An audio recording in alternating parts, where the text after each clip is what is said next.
Hi friends, welcome.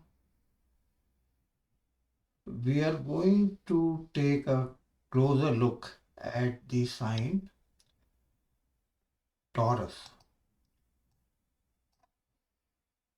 or the Vrishabha.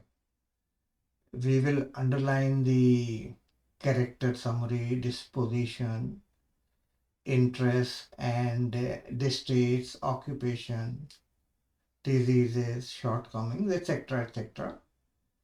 when Taurus becomes the prime influencer in a horoscope. Now, Sri KSK's rule, Krishnamurti's rule uh, the about the figuring out the prime sign that decides the character sketch of a person is the rule is that you have to look at the ascendant cusp of Lord, and then you have to note the star Lord and find out what is the sign of this star Lord. Then that particular sign becomes the prime sign for deciding the character sketch of a person. Now, this is not a very dependable rule because of multiple problems. And in some of my earlier videos, I have pointed out that why this rule it doesn't yield very encouraging results. So I'm just going to uh, stick with something that works out for me, and that is the you have to look at the ascendant in the Lagna chart. You need not be concerned about the cusp chart or the Navansha chart or other divisional charts. Just the usual Lagna chart is fine. And you have to note the rising sign. Since here we are going to discuss about Taurus. So displays the Taurus ascendant. And additionally, if the moon is in Taurus, then also that person is going to have a lot of Taurus influence. And the third point, which many of you might not be aware of, and I would like to draw your attention, is this particular point, where in terms of the Taurus horoscope, I have mentioned the moon in second from the ascendant. Why second? Because the second sign in the Kalpurush represents Taurus. So this particular rule, make a note of it. It works out very well when you are assessing the character sketch of a person. So the ascendant, then the moon rashi, and then the moon's position. These three things you have to take into consideration when you are assessing the character sketch of a person. The keywords for understanding the Taurus. So when the life draws you closer to a Taurus, he or she might be your friend, a colleague, or one of your family members. And when you start noticing the tendencies of that person, then some few tendencies are very noticeable. I would say this is more like a stereotyping for a Taurus, but these habits are very noticeable in a Taurus. That they are lazy, they are slow, and they are very patient. They are never in a hurry to finish any work. And second is they are very well organized. You will always find their room or their workplace very neat and clean, very well organized. Third is that they are very methodical. And then they have a fondness for food. And Taurus is also drawn to money. So when you start having friendly conversation, then you will find that most of the conversation is around the money matters, how to save money, how to make money, things like that. Taurus are usually very well built, and since the ruling sign is of Taurus is Venus, so they are well dressed. They will present themselves nicely in the public sphere. Let's look at the 5 interpersonal and interactive traits. The temperament of Taurus is friendly. Like I mentioned, the Venus is the ruling planet for the Taurus, and so you will find that they are easy to have a conversation with. From the moral point of view, you will notice that they are very unbiased and they are honest in their dealings. Socially, they are very good hosts, and soon you might get invited to one of their parties in their homes where you will start noticing that the emphasis is always on good food. So if you invite one of your Taurus friends or colleague over to dinner or party at your home, so you might want to make sure that there is a good quality of good and plenty of food is served. Now, the from the Taurus, they will have a moderate views on from the political angle. But one thing is there: the Taurus are very rigid and very stubborn. So once they form a view, whether they form a view about the right wing or the left wing, like I mentioned, they are usually moderate. But once they have formed a view, then they are not going to budge. They are very stubborn about their views, and it is not easy to change their views. And from the spiritual point of view, the Taurus, they tend to affiliate themselves with some organization where you will find them as a very dedicated volunteer. They will devote long hours serving as a volunteer for that particular organization. Now the 5 astrology related things about Taurus. Taurus is a earthy sign. See these some of these points that you might want to just commit to your memory. The Taurus is an earthy sign. It is a fixed sign, and it's feminine in nature, and that's why Taurus people have a lot of artistic qualities. They might be good in painting or in singing, music, or dance, drama, those kind of thing. And it is a semi-fruitful. So what is semi-fruitful? When you are assessing a horoscope from the angle of childbirth, then at that time, when you are deciding about the significator, then you have to look at certain signs. And at that time, the barren sign, semi-fruitful sign, fruitful signs, those play an important role. And the one of these the bestial sign of short accession. This is useful when you are doing some analysis for the stock market trend.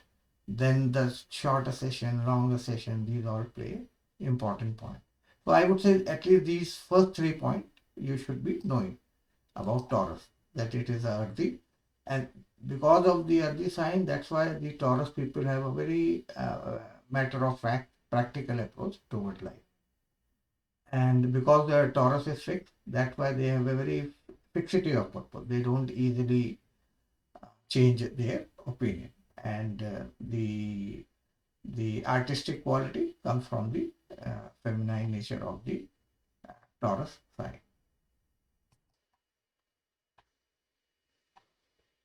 Now, if we look at the various roles that is played by Taurus, like for example, Taurus as a child. So, as a child, they are very cheerful and very affectionate, but they are very stubborn. So, when you find those small children who are stubborn about certain food habits, or they might have a fancy or certain toys that which they don't want to give it to anyone else. So that kind of stubbornness is noticeable, right, in the early childhood for a Taurus born baby. As a friend, they are very loyal and very devoted. And should I would recommend that you should have someone who is ruled by Taurus as your friend. So as a friend, they are a must-have kind of a person. As a CEO, they are good at very long-term planning, and this habit comes from the earth sign and the fixity of that Taurus trait that I just mentioned. But they are slow in planning, but they are very good in long-term planning. You can't beat Taurus in the long-term planning. As an employee, they are very loyal and they are very attached to any organization. They want to be with any organization for a very long period of time. And they are a very good crisis manager. So if there is any crisis, especially in the HR department, where some administrative rules or HR rules have to be implemented, then the Taurus is the go-to person. They're very good at managing these kind of crisis. As a team player, they bring tremendous value right at the planning stage. They have that knack for suggesting very good ideas at the planning stage. But later on, if you try to bring in some change, then there is a reluctance on the part of Taurus. Like I mentioned earlier, that Taurus people are very lazy, lethargic, and they are not very happy about making changes. They just want to stick to something that has been decided. The Taurus sign, because it is ruled by Venus. So when it comes to the romantic side or the love life of a Taurus, they are very romantic about it. They are very presentable. They have a very good sense of fashion and dressing also. But Taurus is very slow in commitment. So if they are in some kind of a romantic love affair, then they are not going to commit immediately. They take their time. They think about it and they ponder about it. They are slow about it. But once they have committed, then they are very solid and very steady about their relationship. As a boyfriend, as a girlfriend, or as a husband, or as a wife, they are very affectionate and very warm and ever loving. The Taurus people will hardly have any divorces in their married life. And as a parent, whether Taurus is a father or as a mother, they like to make sure that their children are intelligent and they behave nicely and they are well built. When it comes to the career or the businesses, so some of the areas where the Taurus they shine because of the influence from the qualities of the Taurus. So as an administrator, they are very good. That I mentioned earlier also, and they can maintain discipline and they can control an organization very well. They have that kind of quality, and on top of it, they enjoy this role. So if you're trying to hire a Taurus for your organization, so this role as an administrator or as a controller might be a very good role, suitable role for the Taurus. And they are very good at managing money. So that's one area where Taurus shines. Taurus people are very happy when they are surrounded by money or they work in an institution like bank or some financial institutions where there is a constant talk about the money. So they have that natural liking for money and they are very good at managing money. And like I mentioned, they are very slow on the fresh idea. So any business where some rapid and quick changes are required, and if Taurus uh, is expected to make decisions, then they take a lot of time. So they are slow on changes and absorbing fresh ideas. So this is when they are working in an organization, CEO or other roles, or as an employee. From the pure business point of view, Taurus represents agriculture and horticulture. So these areas are good for Taurus, like farm, garden, tea gardens, estates, those kind of a thing. Those are good for Taurus. And since Taurus is ruled by Venus, and so all the art and the beauty related products and services. So any kind of fashion objects, and there are plenty of those.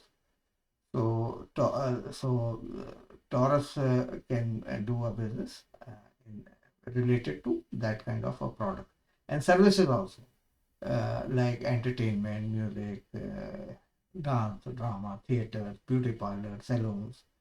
So these are also suitable for Taurus, and Taurus will find them very happy in this kind of.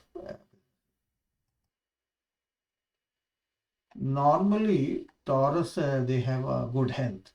So when you tend to devote time with Taurus, you will find they have a lot of physical stamina for physical work. So they have very good stamina, and they will have a good health. But since the Taurus sign is the second sign of the Kalpurush or the zodiac, so the focus is on the throat, and the focus is also on the face and the eyes. So these two part of the body, they are vulnerable.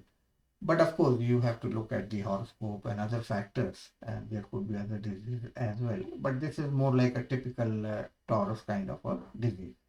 Another thing is the liking for food.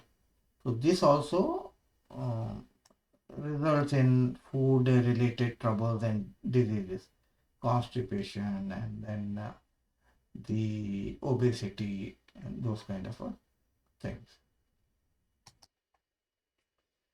Now let's look at some of the weaknesses of Taurus, and those weaknesses are also very noticeable, and that needs some kind of modification and enhancement in a Taurus life. Main is the very first thing is the being gaudy, lewd, or flashy. See, the Venus, the planet itself is Rajasic, but the Taurus sign is Tamasic. So sometimes when in a horoscope the influence from Saturn or Uranus or Mars, so see these bad influences can make a person gaudy in appearance and gaudy and flashy. You see people who have some weird kind of sense of fashion, weird color combination, and they wear all kind of fancy stuff on their body. So most of them are have this problem from a Venus having a bad effect, and Venus or the Taurus. And then many times you will find them sharing lewd or what we typically call as non-veg jokes in the private parties. So that's one of the weaknesses, very noticeable weakness when the Taurus or the Venus is in the horoscope is influenced by some bad planets. Another thing is you will notice that they are very rigid and very stubborn. They don't want to change their views. They are not flexible on it. So sometimes it becomes very frustrating and irritating for you. And then of course the food indulgence. So even when they are in a public function, so their tendency to enjoy food in very large quantity is often a cause of embarrassment. Sometimes they become glutton also. And then they are lazy and lethargic, that I mentioned earlier also. This tendency also starts hurting if you have aligned with Taurus for whatever reason, and you are working together on a project or to deliver something, and then you will find that your Taurus partner is kind of very slow, and that creates some frustration for you. The, the selfishness about the money is also one negative prominent trait of Taurus. Sometimes when they are expected to help friends and relatives by giving out some money, then they become selfish. So that's another very noticeable negative trait of Taurus. So now we have discussed the character sketch of Taurus, their prominent qualities, both good and bad. So I hope that will help you understand and identify a Taurus amongst your friends, colleagues, and relatives. So let's look at the KP house grouping for Taurus. Now I'm going to discuss the grouping more from a theoretical point of view, because you need a cusp chart with all related information, signification table for a complete picture. But here I will just discuss the theory side. So that will give you some idea about the very important aspects in Krishnamurti Paddhati, and that's the house grouping. So let's look at the first house grouping, and that first house grouping comes from the ascendant and the sixth house. So the 1 and 6, this combination, the 1 and 6 combination, the 1-6 combination or the 1-6 house grouping in Krishnamurti is the cause for disease. Now this 1-6 combination is a default combination for Taurus. You can't do anything about it. It is there. It is the prarabdha, the destiny for a Taurus. So it's mostly it is a self-invited kind of a thing in a Taurus ascendant chart. So 1 and 6 is the grouping for the disease. So any planet that is deposited in the star of Venus is going to activate the 1-6 grouping. So if a planet is in, let's say, in Aries, Aries has a Venus star, then the Leo also has a Venus star, and the Sagittarius has a Venus star. So if any planet that is deposited in Aries, Leo or Sagittarius, 13 to 26 degrees, then that planet is going to get into the star of Venus. So it will immediately connect these two houses. And out of these all three placement, any planet that is in the 8th or the 12th house is bad, and because the 8th and the 12th house along with 1 and 6th house are not good from the disease perspective. So this is the first grouping, the first and the 6th house. Now let's look at the second one. The second one is the second house and the 5th house. So I'm going to identify the Mercury in a Taurus chart. So that's why I've taken the second house and the 5th house. So this combination, the second and the 5th, this combination is good to make money on the stock market. Second house indicates inflow of money, and the 5th house indicates many things, but stock market is one.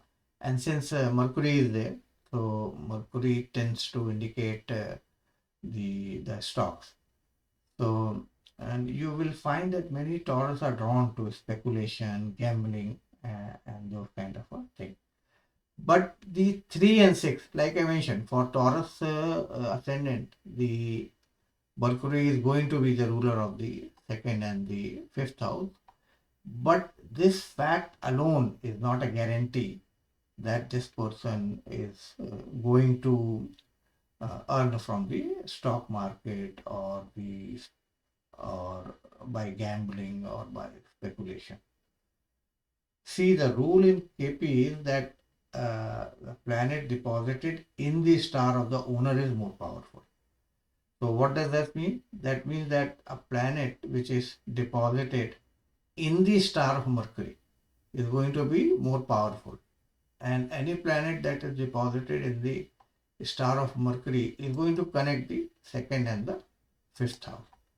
So let's see if somebody is going to be born in Taurus ascendant, maybe in next 1 or 2 months, might have this yoga where he or she will be able to earn a lot of money from stocks and speculation. So let me explain this to you with something practical, so that will give you some more insight about how this whole grouping thing works in the Krishnamurti Paddhati.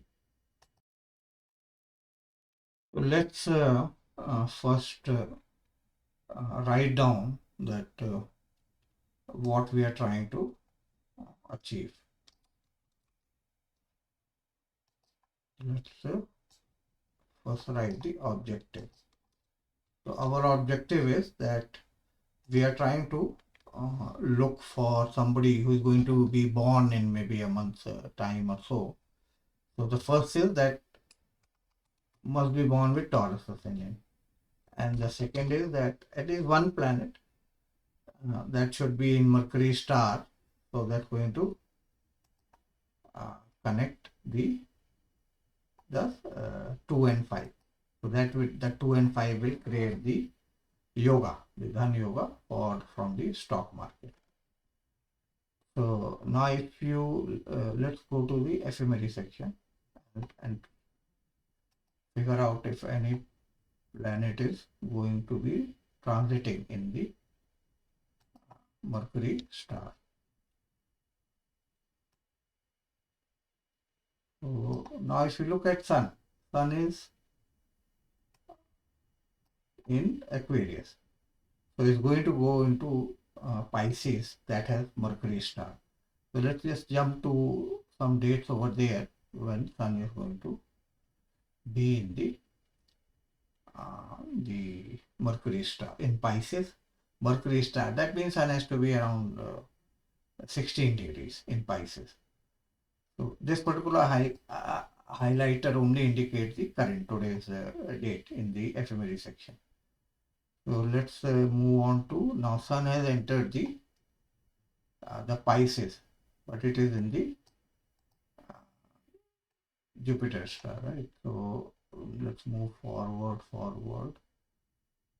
and now we find that the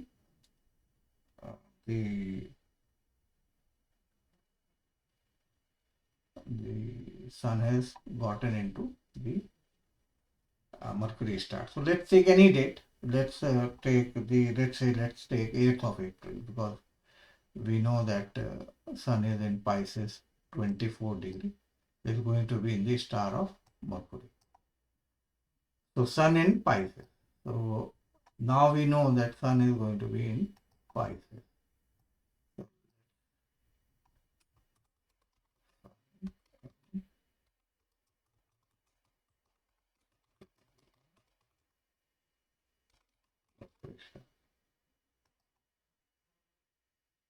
For the now, if the ascendant has to be Taurus,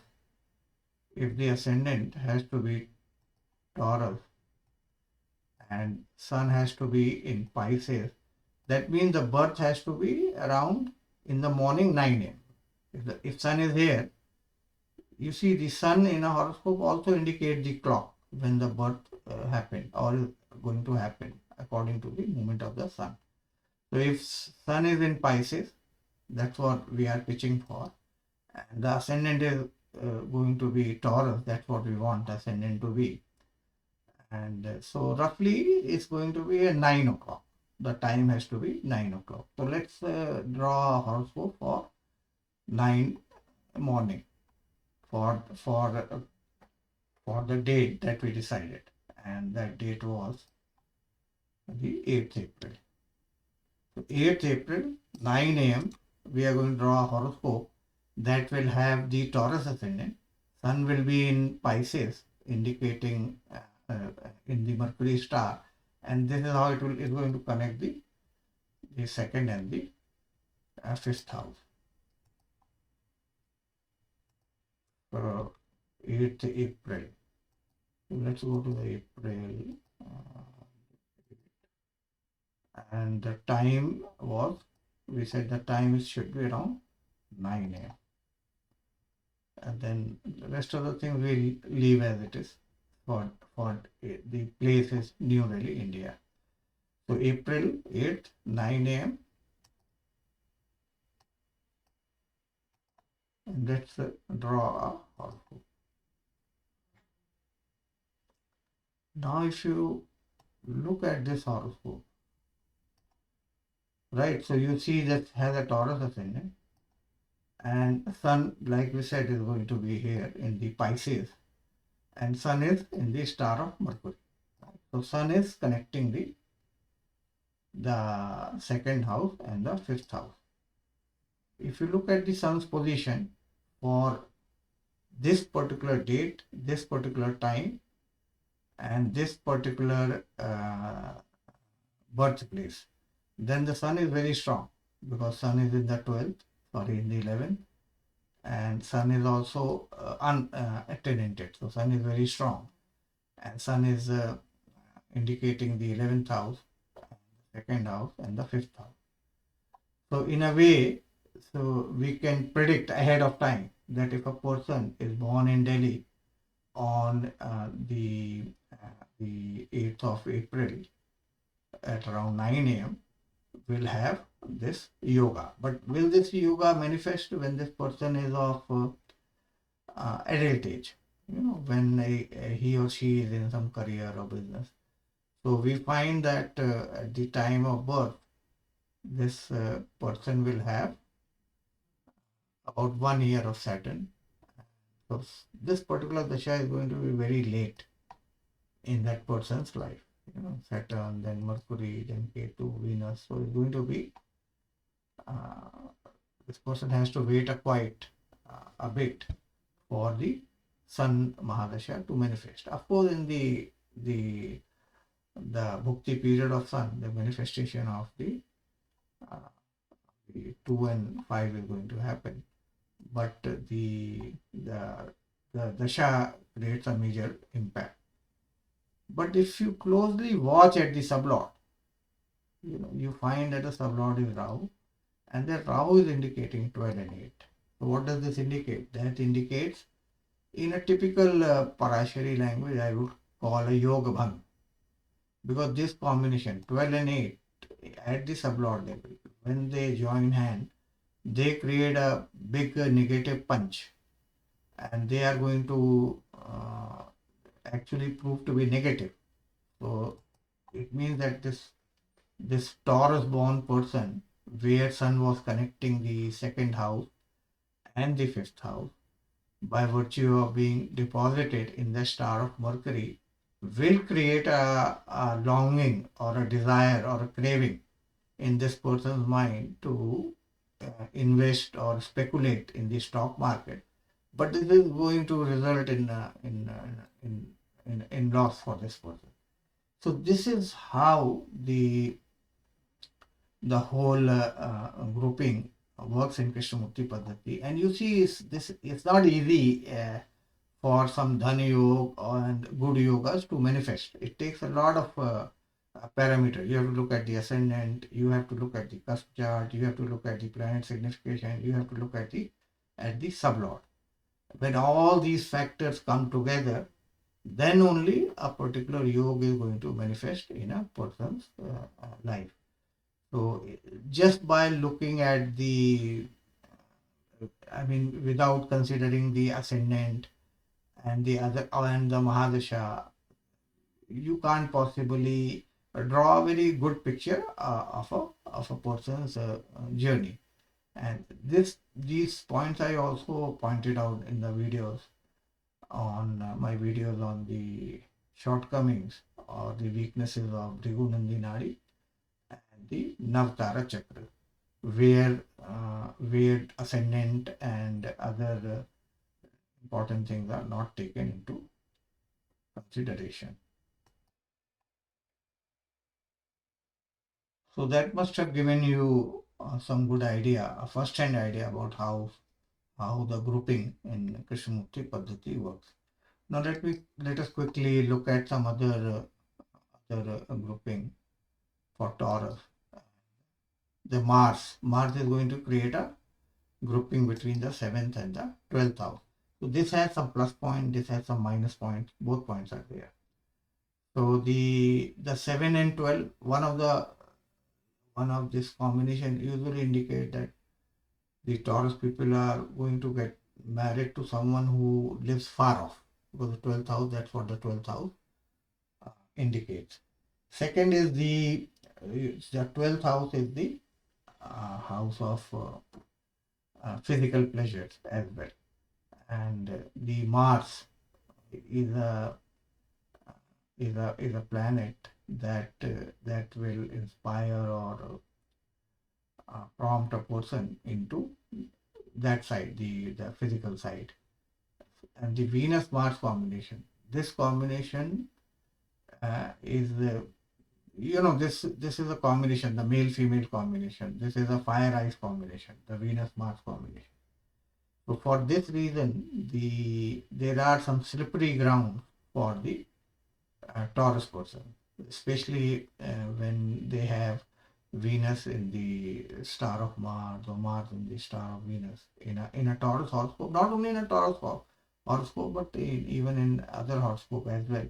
But then the Taurus are more prone for this kind of a thing when there is a Mars Venus, Venus Mars kind of a combination by any planet. But you have to look at the other horoscope, and apart from that, you have to be cautious and responsible in predicting about these kind of physical affairs. Now the 7th and the 12th house in a way is also not good for the matrimonial thing.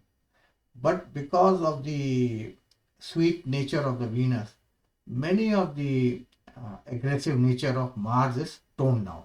So unless Mars is very strong in terms of being in a fiery sign and indicating the 6th and the 10th house, then only there is going to be some discord in the matrimonial life of a Taurus person.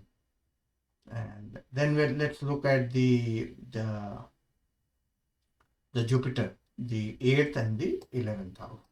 So this combination is actually very good. The 8th house is not always bad. When the 8th house join hands with the 11th house, it's a good combination in Krishnamurti Paddhati. It indicates the inflow of money from insurance, bonus, gratuity, or through will, or through inheritance, or some kind of a windfall. So 8th and the 11th is a good combination in a Taurus person. And Taurus will inherit at some point of time. The Taurus person are likely to inherit a good amount of money in their life. So any planet which is deposited in the star of Jupiter is going to connect these two houses, the 8th house and the 11th house. Then finally, let's look at the Saturn. Saturn indicates the 9th and the 10th. So this creates in the Parashari yoga, Parashari astrology, this creates what is called as a Dharma Karma yoga, I guess, because there is a combination or a handshaking between the 9th and the 10th house. In Krishnamurti Paddhati also, the Krishnamurti ji has mentioned about this yoga. And so this gives very good opportunity for the Taurus people to secure a position of very high trust in their career. Why high trust? Because Saturn is a planet of trust.